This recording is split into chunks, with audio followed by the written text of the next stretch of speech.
যৌতুক এই জন্য বিয়ে শাদী বসি নেই। আচ্ছা, তো কোনো ভাই যদি আপনাকে পছন্দ করে অথবা যৌতুক ছাড়া বিয়ে শাদী করতে চায় তাহলে কি আপনি করার ইচ্ছা আছে? হ্যাঁ, যদি আমাকে যৌতুক ছাড়া বিয়ে শাদী করে তাহলে আমি বসবো। মানে করবেন? জি। আচ্ছা, তো সে দেখে কেমন হবে? সে যেরকমই হোক, তার বউ থাকলে বাচ্চা থাকলেও আমার কোনো সমস্যা নেই, কোনো আপত্তি নেই। আচ্ছা, তো মানে এই যে আপনি কত সুন্দর স্মার্ট লম্বা চূড়ায়, কিন্তু আপনি বলতেছেন তার বউ বাচ্চা থাকলেও কোনো সমস্যা নেই, কি কারণে সেটা বলবেন? কি কারণে ভাই? কারণ সম্মানিত দর্শক, আসসালামু আলাইকুম। দেশ প্রবাসে যারা আমাদের ইউটিউব চ্যানেল দেখছেন সবাইকে প্রীতি শুভেচ্ছা জানিয়ে আজকের প্রতিবেদন শুরু করছি। তো দর্শক, দেখতে পাচ্ছেন সামনে এক সুন্দরী বোন দাঁড়িয়ে আছে, তার জীবনের গল্প শুনবো, তিনি কী বলতে চায়, তার বাস্তব জীবনের সত্য ঘটনা জানার চেষ্টা করব এবং তার মনে কী এমন কষ্ট এবং কী বলতে চায়। আসসালামু আলাইকুম। ওয়ালাইকুম আসসালাম। আসসালামু আলাইকুম। ওয়ালাইকুম আসসালাম, ভালো আছেন? হ্যাঁ ভাইয়া, ভালো আছি, আবার অনেক কষ্টেও আছি। আচ্ছা, তো আপনার ভালো এবং কষ্টের দোনো কথাই শুনবো।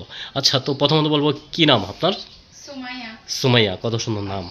তো সুমাইয়া বোন, এই যে আপনি আমাদের ক্যামেরার মাঝে এসেছেন, মানে কি উদ্দেশ্যে বলবেন? ক্যামেরার মাঝে আসছি ভাই, ছোটবেলায় বাবা মা ফালাই দিয়ে চলে গেছে, দাদা দাদির কাছেই থাকতাম। কিছুদিন আগে আমার দাদাটাও মারা গেছে, এখন দাদিকে নিয়ে মনে করো না কষ্টের মাঝেই আছি। মানুষের বাসাতে কাম কইরা দাদির চিকিৎসা করতে পারি না, এই জন্য অনেক কষ্ট করে আমি প্রতিবেদনের সামনে আসছি। যদি এই কষ্টের মাঝে কেউ আমার পাশে থাকে, ওরকম একটা ভালো মনের মানুষ পাইলে আমি বিয়ে শাদী করবো। আচ্ছা, মানে বিয়ে শাদী করবেন না? হ্যাঁ। আচ্ছা, তো বোন আপনি তো দেখতে অনেক লম্বা স্মার্ট সুন্দর। আচ্ছা, তো কোথায় থাকেন আপনি? আমি থাকি হলো রাজশাহী। রাজশাহী থাকেন? এটা কি গ্রামেই থাকেন? না, গ্রামে থাকি না, আমার দেশের বাড়ি রাজশাহী, এখন আমি সাভারে ভাড়া থাকি। আচ্ছা, ভাড়া থাকেন। আচ্ছা, তো আপনি কি লেখাপড়া করেছেন নাকি?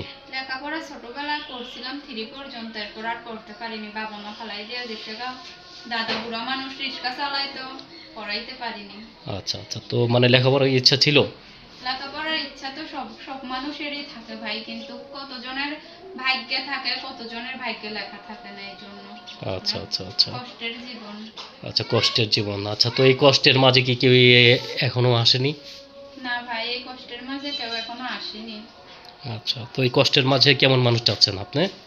যেরকমই হোক, সে যদি আমার পাশে থাকে, আমারে কখনো ছাইড়া না যায়, এরকম একটা ভালো মনের মানুষ হইলে আমি বিয়ে শাদী করবো। আচ্ছা সে দেশের হোক বা বিদেশের হোক, আমার কোনো সমস্যা নেই। আচ্ছা, তো আপনার মা কি করে বোন? আমার মা ফালাই দিয়ে গেছে আহা, বাবা মা। মানে বাবা মা কেউই নেই? না। আচ্ছা আচ্ছা, তো দাদাটাও কিছুদিন আগে মারা গেছে, এখন দাদি আর আমি। আচ্ছা, তো বাবা মার কথা মনে পড়ে না? বাবা মার কথা তো মনে পড়েই ভাই, বাবা মাকে কি আর ভোলা যায়? কিন্তু বাবা মা তার খোঁজ খবর নেয় না, এই জন্য। আচ্ছা, তো বাবা মার মানে কথা মনে পড়ে, তো বাবা মা কোথায় আছে এটা কি জানতে মনে চায় না? জানতে তো মনেই চায়, এখন বাবা মা যদি যোগাযোগ না করতে চায় তাহলে কি তাদের সঙ্গে যোগাযোগ করা যাবে? আচ্ছা আচ্ছা তারা কোথায় আছে ওইটাও আমি জানি না। আচ্ছা, তো তারাও তো আপনার কোনো খবর নেয় না, ঠিক না? হ্যাঁ, তারা আর আমার কোনো খোঁজ খবর নেয় না। আচ্ছা, কয় ভাই বোন আপনারা? আমি তো ওইটা জানি না ভাই, ছোটবেলায় বাবা মা ফালাই দিয়ে চলে গেছে। আচ্ছা, তো দাদির কাছে শুনেন নাই যে বাবা মা কোথায় গেছে অথবা আপনার ভাই বোন কয়জন? আমার দাদিও জানে না। আচ্ছা, তো দাদিও বলে না? না, দাদি জানে না যে কোথায় থাকে, কিন্তু দাদি বলছিল যে আমাকে নাকি একাকেই রাইখা চলে গেছে, এখন ভাই বোন আছে কিনা ওটা আমি জানি না। ও আচ্ছা আচ্ছা আচ্ছা, তো বোন আপনি তো দেখতে অনেক স্মার্ট সুন্দরী, কিন্তু আপনার বিয়ে হচ্ছে না কেন সেটাই কি বলবেন? সুন্দর হইলে কি হবে ভাই? বিয়ে শাদী করতে আসলে মানুষের যৌতুক চায়, টাকা পয়সা চায়। আমার দাদি বুড়া মানুষ, কোথায় দেখেন কত অবিবাহিত ছেলেদের কাছে বিয়ে বসলে তারা ছাইড়া দেয়, কিন্তু এমনও বিবাহিত ছেলে আছে যাদের কাছে বিয়ে বসলে তারা ছাড়ে না, এই কারণেই ভাই। আচ্ছা আচ্ছা, তো আপনি চাচ্ছেন যে বয়স্ক হলো কোনো আপত্তি নেই, হ্যাঁ। আর বিবাহিত হলো কোনো আপত্তি নেই? না, আমার কোনো সমস্যা নেই। আচ্ছা আচ্ছা, তো বিবাহিত পুরুষ যাদের বউ চলে গেছে, মারা গেছে, এরকম হলো তো হবে নাকি? হ্যাঁ। আচ্ছা, না আমি বুঝতে পারছি না যে এত সুন্দর হয়ে লম্বা চড়া হয়ে এখনো কি কারো চোখে আপনি পড়েননি? ওই যে বললাম না ভাই, খালি যৌতুক চায়, মানে যে আসে যৌতুক চায়। আচ্ছা, তো এমনি কি কোনো প্রেম ভালোবাসা আপনার জীবনে আসেনি? না, আমি প্রেম ভালোবাসা কখনো করিনি। মানে আপনি করেননি নাকি আপনার জীবনে প্রেম ভালোবাসা আসেনি কোনটা? আমি করিনি প্রেম ভালোবাসা করে কি হবে? যে আমার দায়িত্ব নেবে, যে আমারে বিয়া শাদী করবে, সে সরাসরি করে ফেলবে। প্রেম ভালোবাসা করতে চাই না। আচ্ছা আচ্ছা একবারে বিয়া করতে চাই। আচ্ছা, তো একবার বিয়ে শাদী করতে চান, মানে প্রেম ভালোবাসা করতে চান না? না, হ্যাঁ, বিয়ার পরেই তো প্রেম ভালোবাসা হবে। আচ্ছা, তো আমরা চাই যে আপনাকে যে দেখবে সে আপনাকে পছন্দ করবে, কথা বুঝছেন? আপনি দেখতে লম্বা অনেক সুন্দর, কিন্তু আপনাকে যে দেখবে সেই পছন্দ করবে। আচ্ছা, তো কোনো ভাই যদি পছন্দ করে আপনার বাসায় আসতে চায়? অবশ্যই আসতে পারবে আমার সঙ্গে ফোনে যোগাযোগ করে। মানে ফোনে যোগাযোগ করে? হ্যাঁ। আচ্ছা, কোনো সমস্যা হবে না? না, কোনো সমস্যা হবে না। আচ্ছা আচ্ছা, তো আপনি কি বর্তমানে কি দেশে বিয়ে করতে চান নাকি প্রবাসে? দেশের হোক প্রবাসের হোক ভাই, যেখানেই হোক, আল্লাহ যেখানে কপালে লেখা রাখছে ওখানেই হবে। কিন্তু আমি ভালো একটা মনের মানুষ চাই, যা কখনোই আমার ছাইরা যাবে না। আচ্ছা আচ্ছা, তো ভালো মনের মানুষ চান নাকি? হ্যাঁ। দেশ বিদেশ প্রবাসে কোনো কিছু মানবেন না? হ্যাঁ, যেখানেরই হোক।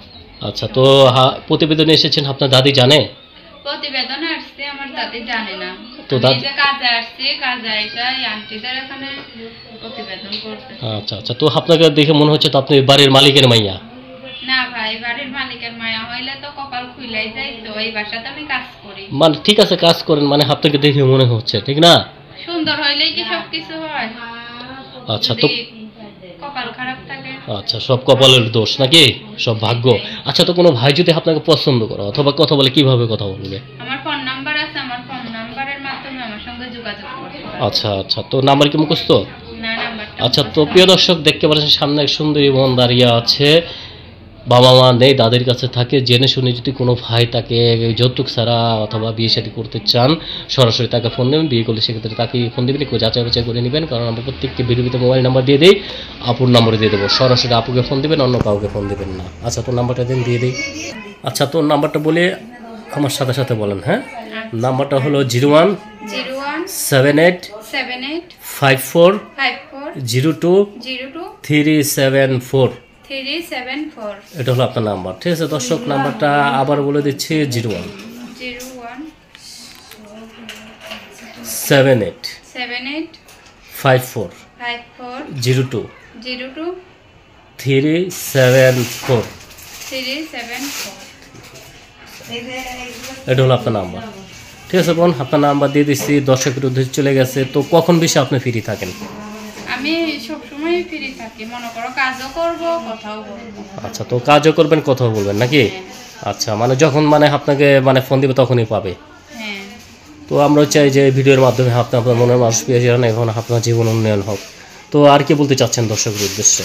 আর একটা কথাই বলতে চাই ভাই, যদি পাশে থাকতে পারেন তাহলে ফোন দিয়েন না, স্যার এমনি সময় নষ্ট করার জন্য ফোন দিয়েন না। আচ্ছা আচ্ছা, তো আপনি চাচ্ছেন যে আপনার পাশে থাকবে, তাহলে আপনাকে ফোন দিবে, ঠিক না? হ্যাঁ। মানে ফাও সময় নষ্ট করে মানে ফোন না দেওয়াই ভালো, ঠিক না? হ্যাঁ, আমি ওইটাই বলতে চাই। আচ্ছা আচ্ছা, তো বোন আর কিছু বলবেন? না, আর কিছু বলবো না। আচ্ছা, তো বোন আপনি ভালো থাকেন।